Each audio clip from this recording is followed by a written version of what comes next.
welcome back to my channel. So I think most of you probably have seen last night's PV and it was like so cool. They're incorporating the Chinese New Year into Lincoln City.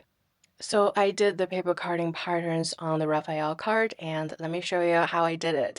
So first of all, I copied the pattern by putting a blank sheet of paper onto the Rafayel on my computer, and then I lowered the lighting so that I can see this pretty clearly. Then I make a few edits because I want to fix mistakes I made during the last procedure.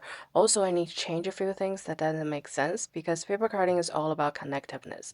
All the circles and small holes had to be individual so the whole thing can be held together. I usually do 3 to 5 papers so that it was neither too fragile or too thick. So if you do only 1 or 2, the paper might be too easy to break. But if you do more than 5, the paper are less easy to penetrate with your scissors. It could also be harder for you to cut, especially for the smaller ones. I usually use staplers to nail these papers together so that they won't move in my process, but you could also use needles and threads if you like. I couldn't find my staplers because I don't use them very often. But I did find some staples, so I just press them down with pencils.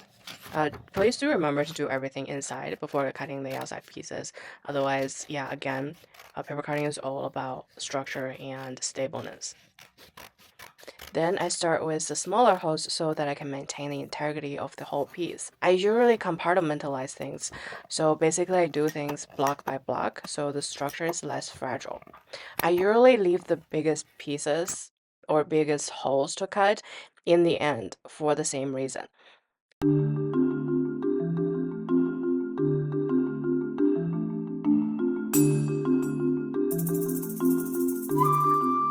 This is a traditional Chinese artwork that I have been doing for the last 20 years. I've been doing this since I was in primary school. Many people hang them up during Chinese New Year as a symbol of luck. I hope you like this, and you can do it yourself following my procedure as well. It takes a lot of practice, and at first you might not be super accurate because some holes that you cut might be connected to the other holes, so you broke the piece a little bit, but over time it's super easy to cut them without breaking them. By the way, I would recommend you to have a cutting scissors.